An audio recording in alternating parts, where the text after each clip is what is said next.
joining us online. We will start using Facebook Live for the online portion of the service. Starting March 13th, Sunday services will be multi-platform at 10 a.m. We will get reacquainted with in-person services. We are asking people to reserve their spot for that service. Now I would ask that you open your minds for our time together.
Are from Fulgence Najinamana. When strangers meet, endless possibilities emerge. New experiences, new ways of understanding, and new ways of taking action. When strangers meet, each pays special attention to the other. Each is called to turn to serve something larger than the self. Today, this morning, let's light the chalice for openness, for willingness to grow, for rich curiosity, and for common purpose. And now Barb Moore has a stewardship moment message for us. Good morning. I'm your commercial this morning. It is so great to be back in this building. And if you can see outside, the ice is just beautiful on the trees. It feels like we're back home. And that's the reason I pledge. This community, our shared experiences, and the feeling of home and friendship. I pledged early because I was afraid I'd forget. So if you haven't done it, don't forget. I also increased my pledge because the capital campaign is over. And so we can redirect that money into funding this building. which I'm sure we're going to need because it's bigger and beautiful. And I can't wait to see all of you here again.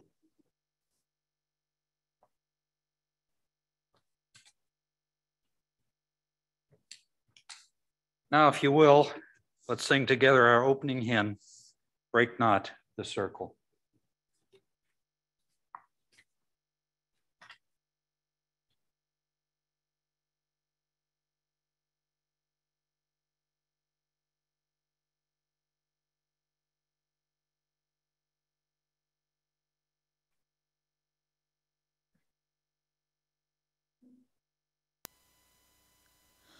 Break not the circle of enabling love, where people grow forgiven and forgiving.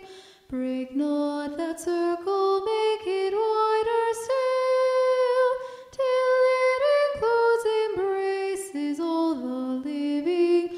Come wonder at this love that comes to life, where words of freedom are with humor spoken, and people keep no score of wrong and guilt, but will that human bonds remain unbroken.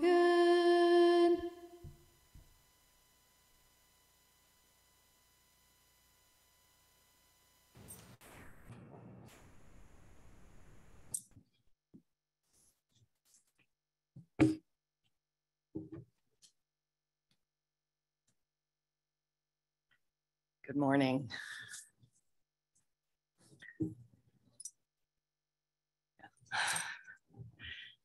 I'm Jenny. I'm the Director of Religious Education in this fellowship.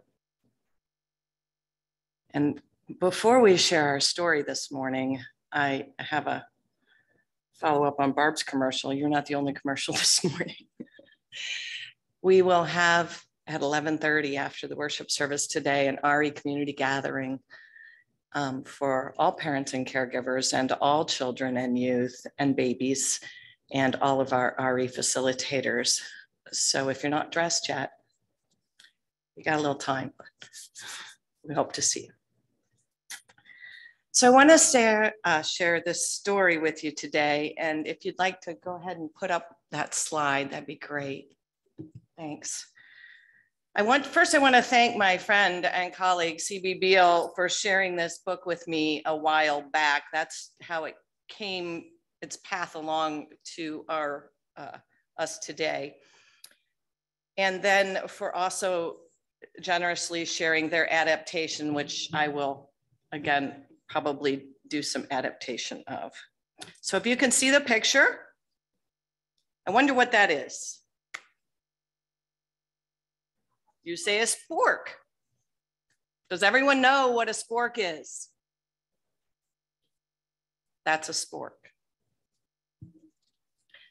Spork was neither spoon nor fork.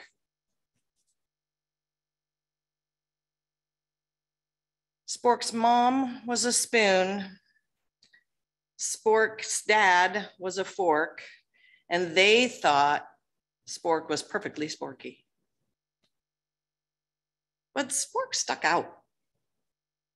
In Spork's kitchen, forks were forks and spoons were spoons, and cutlery customs were followed very closely.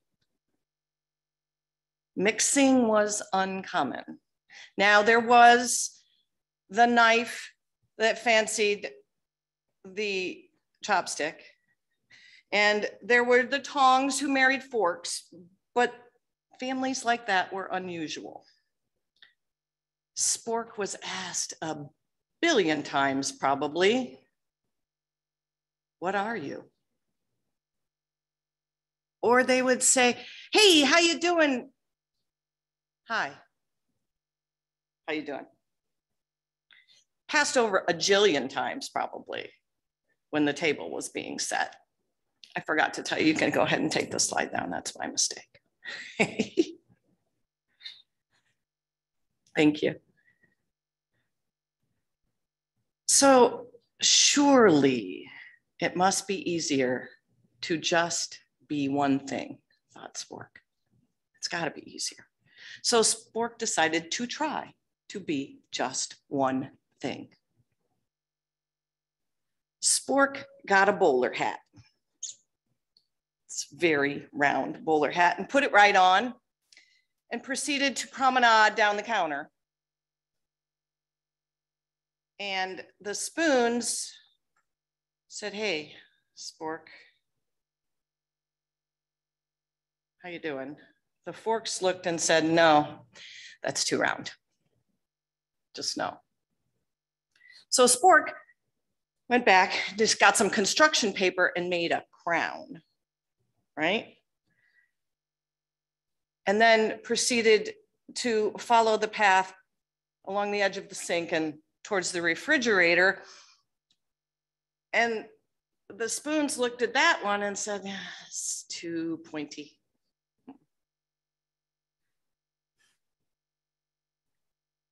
Spork wondered if there weren't any other creatures out there that were so lonely.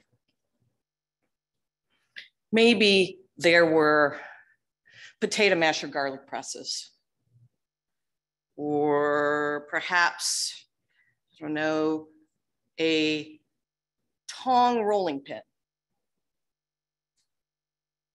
No one that Spork knew. Now, Spork lived in that drawer. You know the drawer, right? It has the purple twirly straws that you will use someday when children come to your home.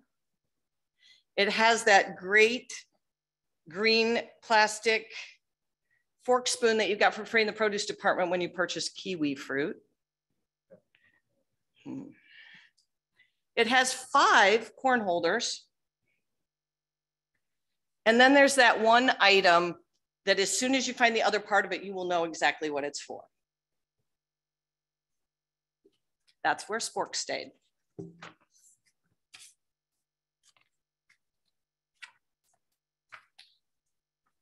Every day at dinner time, Spork would sit on the edge of their drawer. Oh, sliding. Spork would sit on the edge of their drawer and wait and watch as the table was prepared. All the utensils would pass by and they might say, "Hey, how you doing, Spork?" And then quickly look away.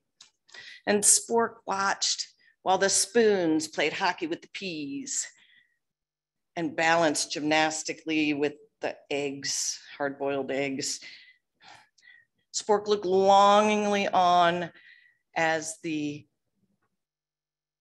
forks twirled aerobatic gymnastically in the spaghetti and made cool patterns in the mashed potatoes.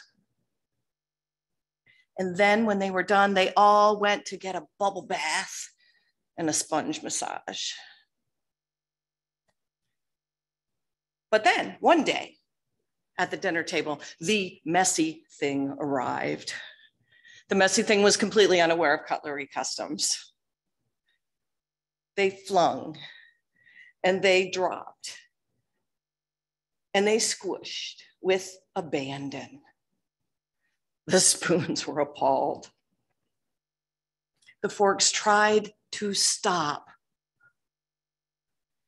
They at least tried to slow it down a little. They said, "Wait. Stop, help." The messy thing was sloppy and slurpy and chompy. And while forks are good for poking and spoons are good for stirring, the messy thing needed something else.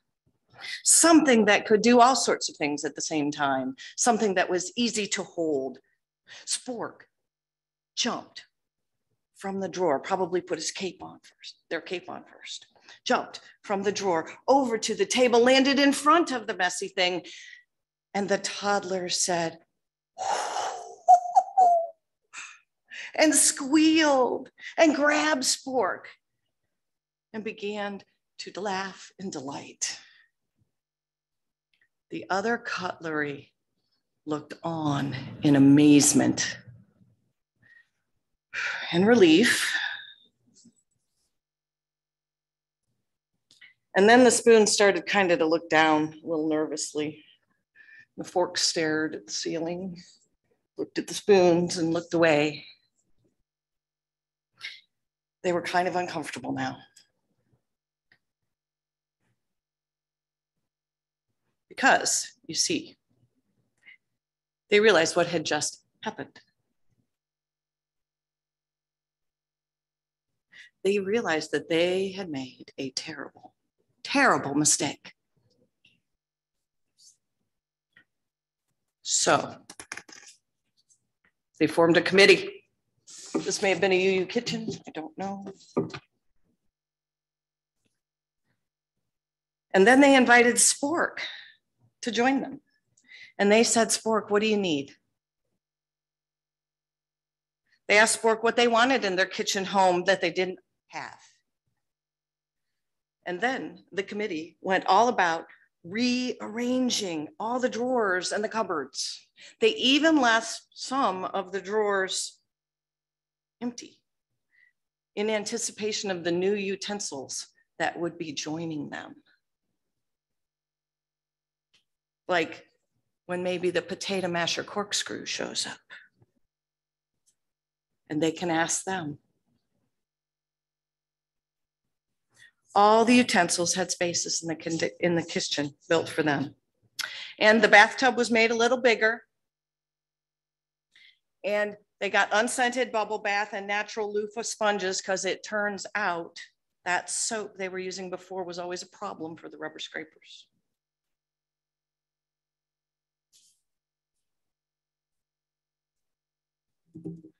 And that is how Spork, who was a little bit round and a little bit pointy and a lot sporky, came to the table and finally became part of the kitchen community. Must be. Thank you.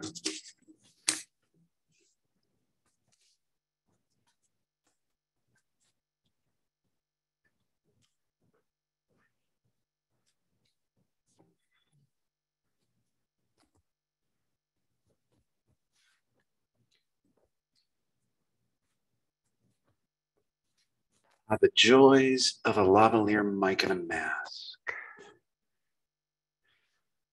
I want to thank you, Jenny, for introducing the term sporky into my vocabulary. I'm feeling sporky. I'm feeling different. And I'm feeling accepted. I like that. This moment now is our time of sharing. Our community is enriched as we support each other. And I would like you to hold these sorrows from the members of our community in your hearts at this time and throughout our week. We've had no submitted sorrows this week, but I am sure many of you have been following the news and have a sorrow in your heart for the people in Ukraine, as a land war is fought once again in Europe and Asia. Our hearts are put into deep sorrow as we see these people struggle to maintain their freedom, their autonomy, their independence. We hold up their struggles. We send them our love and support. And we hope that our leaders will do what is right in this world. May we be the people who point and shout and scream against injustice. For all of those sorrows that have been left unsaid by the members of our community, we hold them in our hearts.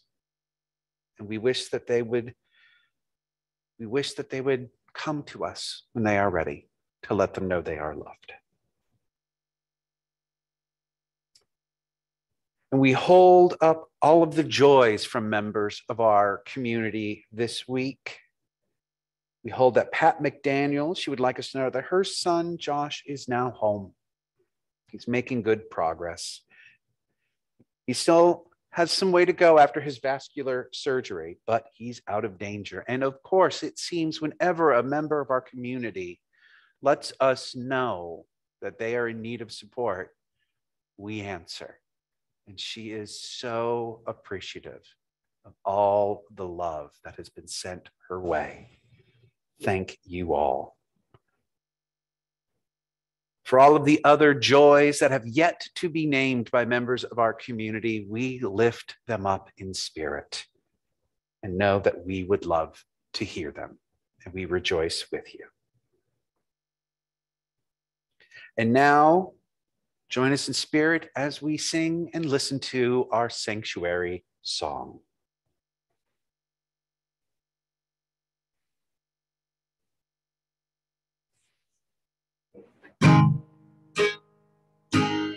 Open my heart to be a sanctuary,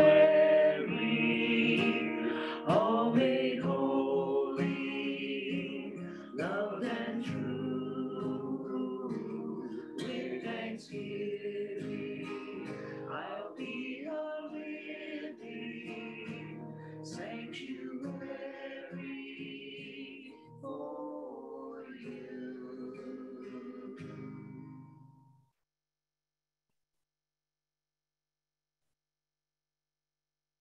Please join me in the spirit meditation prayer.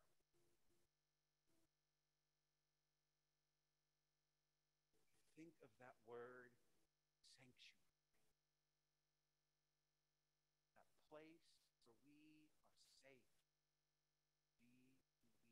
who we will be, a place where we come to recover, a place where we come to allow ourselves to heal.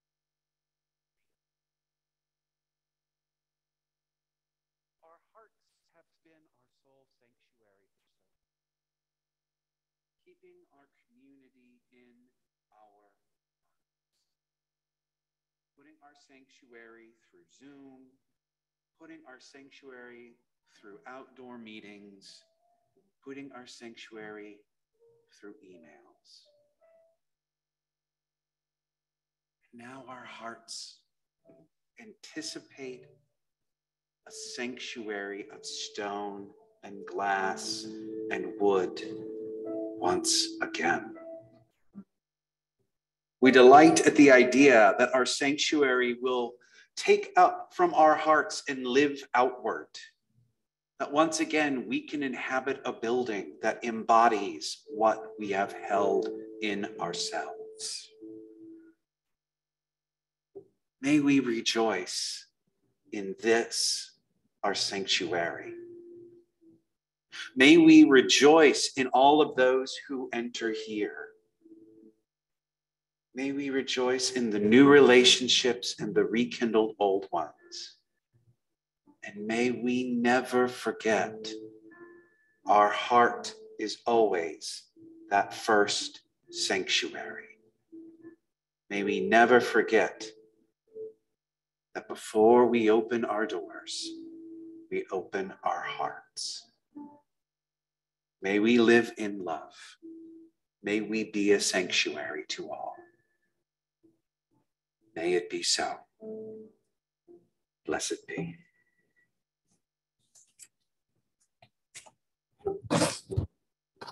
Don't do that again. All right.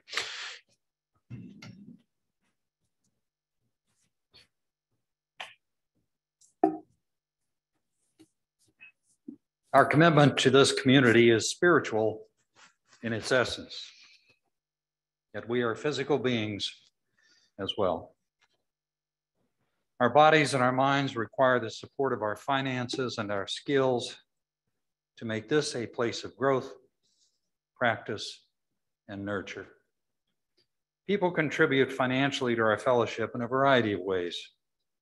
At this time, we encourage you to mail a check to the fellowship or go to the fellowship's website under the support and donate tabs and consider making a donation. This morning and throughout the month of February, donations to the UUFWC that are not designated for another purpose will be split with NAMI in grateful appreciation of our shared hopes and dreams. The morning offering will now be honored and observed by performance by Sharon of the song Deep Thoughts.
When You Say Hospitality by Joanna Fontaine Crawford.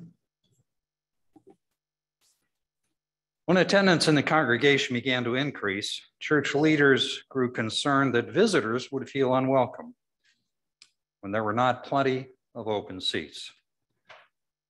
So the decision was made to add a second worship service. There was a bit of sadness over the change as we had enjoyed all being together at the same time, even if it sometimes was crowded. Several months later, I realized what a brave and generous choice the church leaders had made. They voted to move to 2 services so as to be more welcoming to visitors. I was touched and shared these sentiments in worship. Me, I grew up in the South. Here we give our guests the best chair at the dining table, the most scrumptious cut of ham, the slice of pie that looks like a photograph out of a magazine. We prioritize the comfort of our guest even over our own comfort. And still, we offer our authentic selves, our values, our religion, seeing it as the best gift we may offer. Here, we want others to find out what we have, a place to be authentic and real. And so we welcome the visitors warmly as honored guests. We added another service last year when the church began to get full, and most of the seats are taken. We love it. We, the members, love it because it feels so cozy and friendly. We scooch together happy. What is so comfortable to us is not to our guests. It says there is no room for you here. And so in an act of radical hospitality, we prioritize the comfort of our friends whom we do not yet even know. The crumbling piece of pie, the one that, let's face it, looks like a mess, tastes so good to me when I am surrounded by friends I love.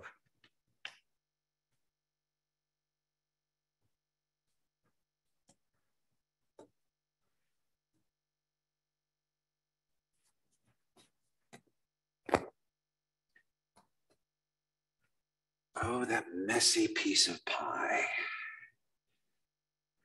I love that one line. So in an act of radical hospitality, we prioritize the comfort of our friends, who we don't even yet know. There are those two words again, radical hospitality. I don't know about you, but the term radical hospitality has always seemed a little overly aggressive to me, right? After all, to be radical means to turn a convention right on its head, right? To throw it completely away. And I am all for throwing certain ideologies away. But the one of hospitality is one I kind of like. I'd like to keep hospitality, thank you much. Why would we want to tear it down? Why would we want to rebuild it? What would that even look like? So I have an idea what it looks like. I want to paint a picture for you of what I think this idea of radical hospitality looks like, because I found someone who is a great practitioner of radical hospitality, and her name is Ulu.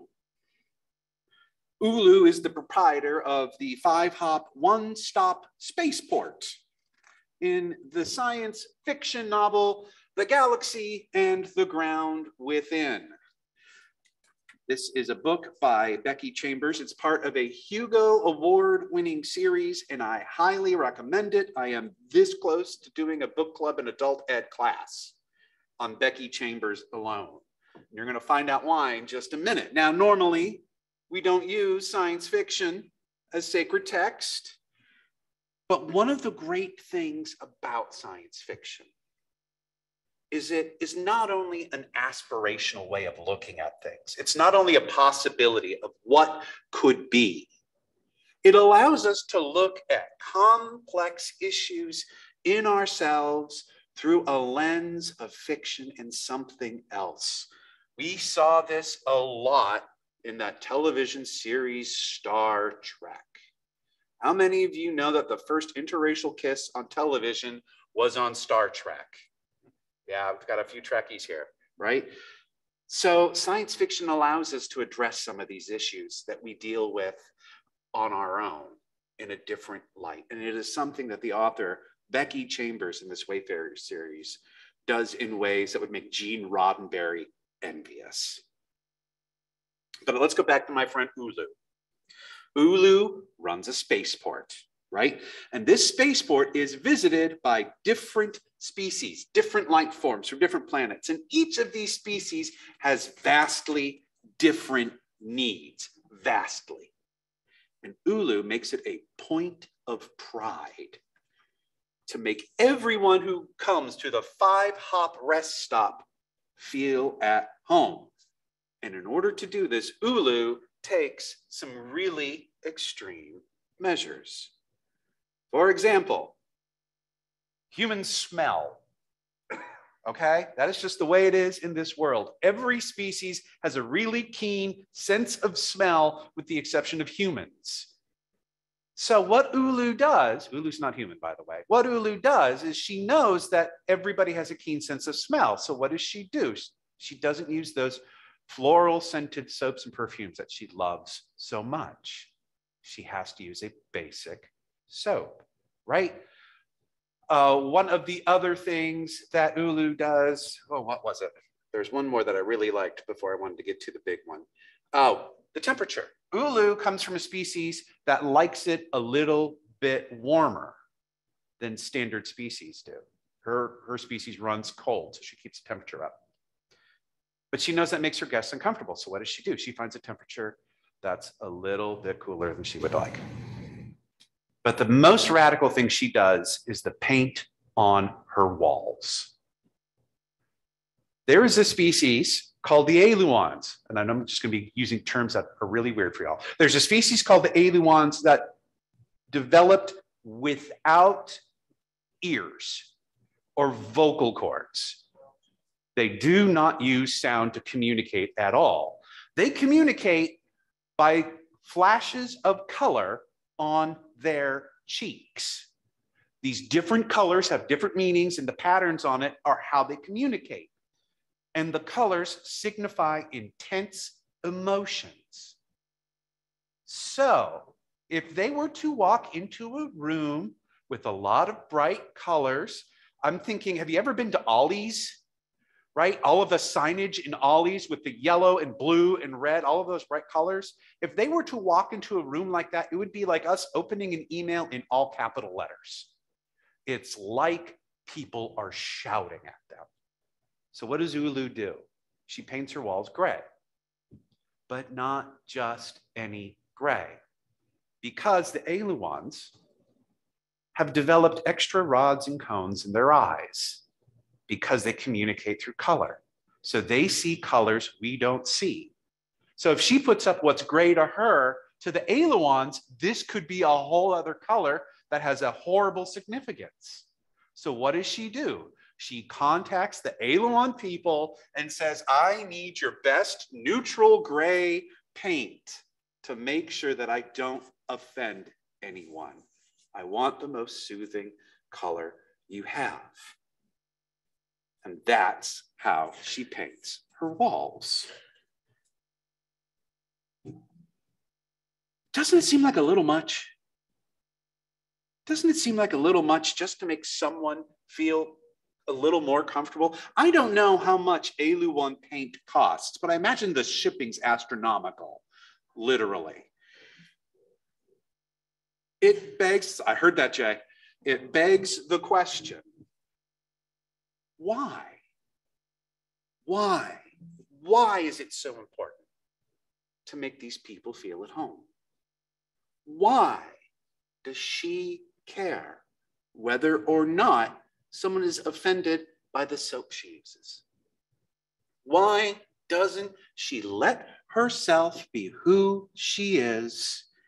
And if you can't handle me at my best, that's your problem.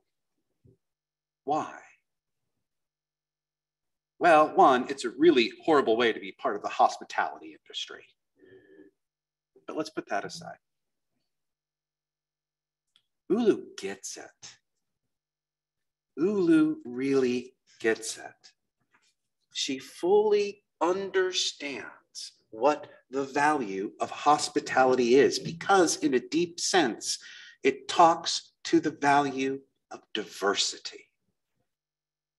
I want to share with you the passage in this book that made me want to bring it to you today. I had to alter some of the text a little bit because she uses some terms in there which you're only going to get if you've read the past 250 pages prior to it. So I've changed some of that. But a little context for this reading. Ulu is hosting a gathering of all of the different species who are stranded at her spaceport. And one of the guests has asked Ulu why she isn't living with her own people, because her species, the Laru, are known for living in big communities of other Laru, right? Of like dozens or hundreds of other Laru. I will now be speaking as Ulu. I know the rest of you define family in many different ways, but we don't. The only concept Laru have of family among ourselves is other Laru. Our species is family. And so on that level, we understand, but anything smaller than that, we don't traditionally do, right? I mean, I have no idea how many of us there are. We're spread so much, there's no way of knowing. But yes, Laru are family. That's the idea. And that's why I don't live with them. The closest concept we have as Laru to family is this. Laru are bone, Laru are blood, and bone and blood are one. It doesn't really have the same punch in your language, but I think you get it. The way it comes across in our native language it paints this image of Lauru as distinct from all others.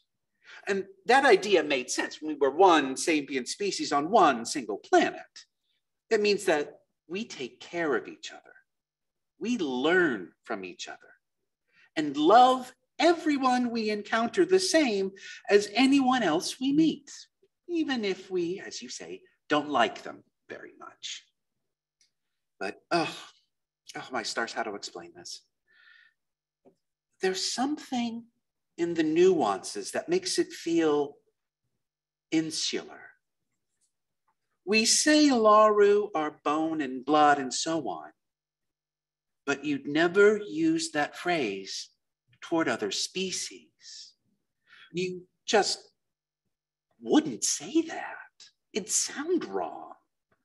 And we don't use the term species for ourselves. There are Lauru, and Lauru are just Lauru. Species are the rest of you versus us. And I think it's wrong. It's completely wrong. If we are out here to benefit from all the rest of you, to learn everything we can and become a part of your lives and follow your example, then you must be blood and bone too. You must also be family. I wanted my child to understand that, to truly understand that. And I thought the best way to do that would be to remove other Lauru from the equation completely. I mean, give my child a childhood filled with nothing else but other species. Well, what could be a better education than that? If we are out here to benefit from the rest of all of you, to learn everything we can, and become a part of your lives, follow your example, you must be blood and bone too. You must also be family. We, in our theology, talk so much of this concept of the global community and interconnectedness and interdependence. And we use big words for complex ideas, but it all boils down to the simple concept. All are bone and blood. All are family. I bring this up. I bring this to you. This depth of radical hospitality. Because we're about to reopen our doors. All of you who are watching on Zoom, you can tell there are some people here now. We are excited about this. We are about to open our doors and let people in.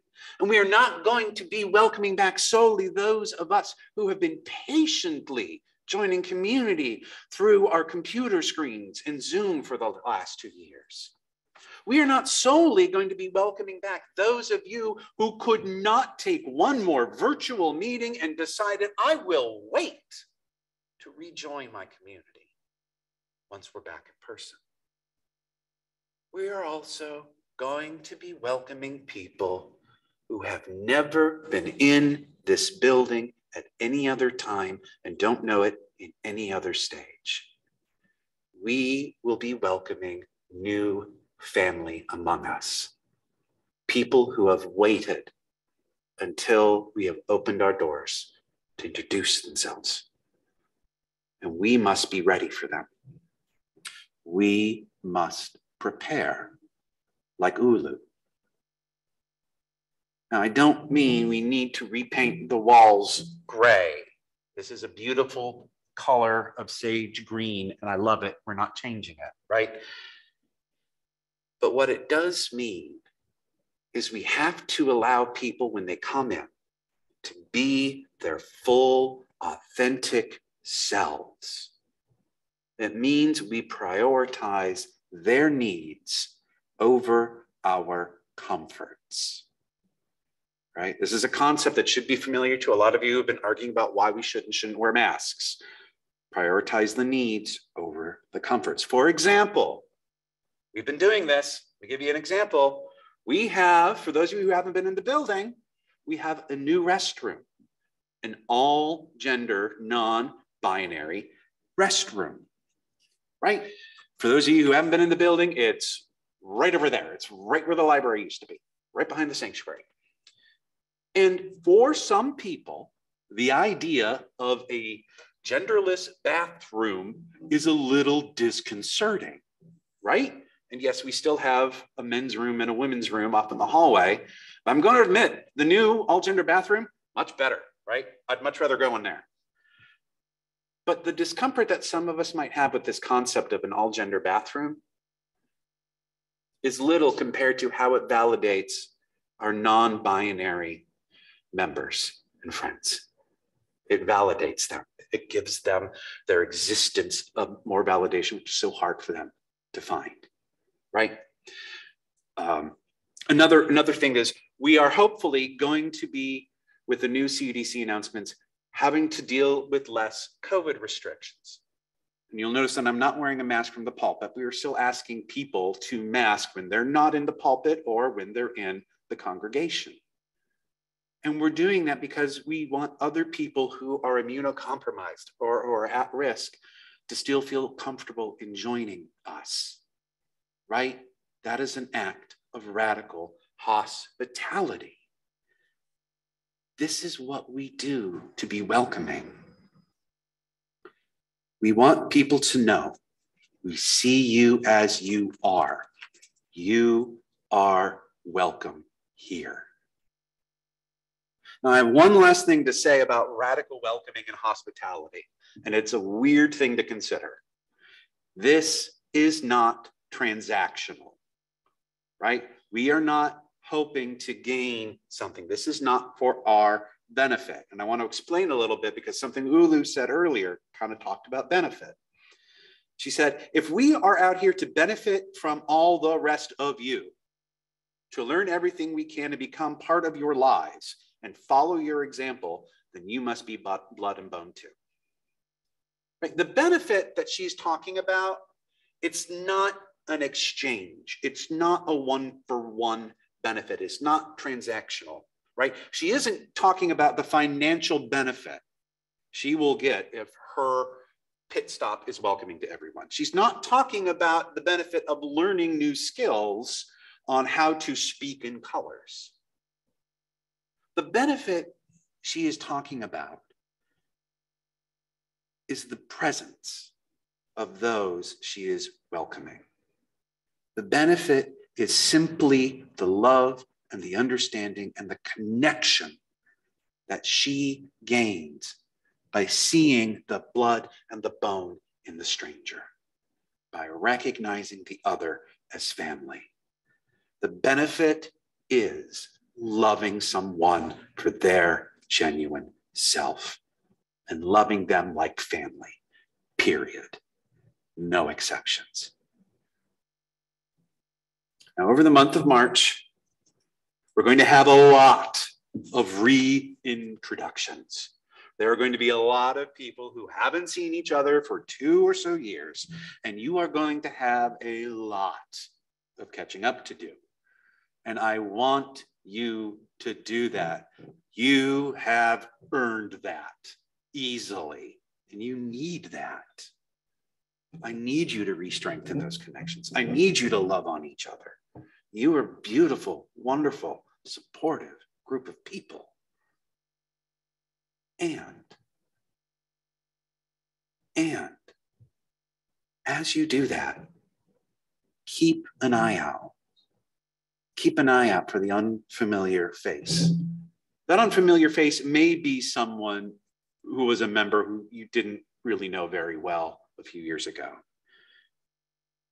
Maybe that new face, though, that you don't recognize is someone new, visiting for the first time, who is unsure what to do with themselves among this crowd of happy people who are so excited to see each other again. And whoever that person is, they have something wonderful about them. They have something that will make you a better person just for having experienced it. I want you to be like Ulu. Be curious. about who they really are. Listen to them. Love them. And love their needs. So the end of the chapter that I've been quoting from, one of Ulu's guests remarks on her philosophy of welcoming and says to Ulu, you know, I have to say, Ulu, I didn't expect you to be such a radical. And Ulu, as I imagine as this doting mother figure, says, oh, I like that. I'm keeping that. So may we all keep it, Ulu. So may we all. Oh, let's have some music, Sharon. Sharon, can we hold up before we start music? Sharon, it has been a delight to have you back in the building. Can we have a little bit of love for Sharon and the music? Oh my God. Thank you for your playing today. I've been missing this. Sharon, let's have some music.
So before our benediction, first of all, I want to apologize to our tech deck because I know they had a slide queued up for a closing hymn, but gosh, it wouldn't it be so much better to have Sharon play? So I apologize about that. And before the benediction, I do want to remind you all, please be watching your email over the next few days. Many of you know that on Friday, the CDC made a lot of changes to mask requirements. this may affect how we're going to be doing our reservations for next Sunday. And a lot of you who might not have been able to get seating may be able to get seating. I've been working with our reopening committee. We're going to have a meeting about this soon. I want everybody who wants to be here to be here.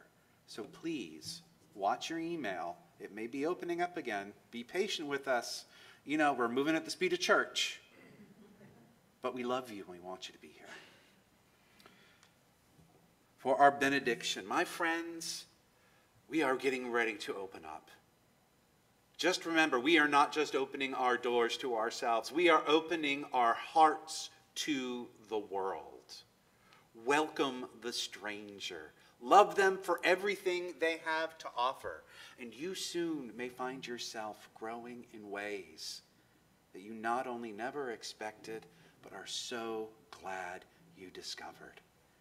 Let us discover the beauty in each other, and in doing so, discover the beauty in ourselves. May it be so.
There we go. We're all still learning all this fun stuff. I did my bit where I'm getting ready to go get the receiving line. We still have our Zoom and our breakout rooms.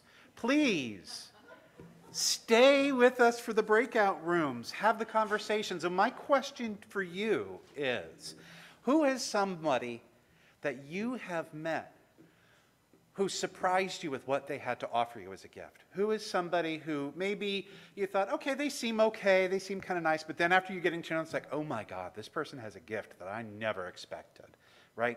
Some of you can ask me about Mark Gardner at some point in time, and I'll tell you all about the gifts he showed to me that I never expected this skinny kid with electrical tape in his hair to offer. But who is the person that you met who surprised you and who became a part of your life or taught you something beautiful? Thank you, my friends, for spending your Sunday morning with us. I look forward to seeing you next week. Be well.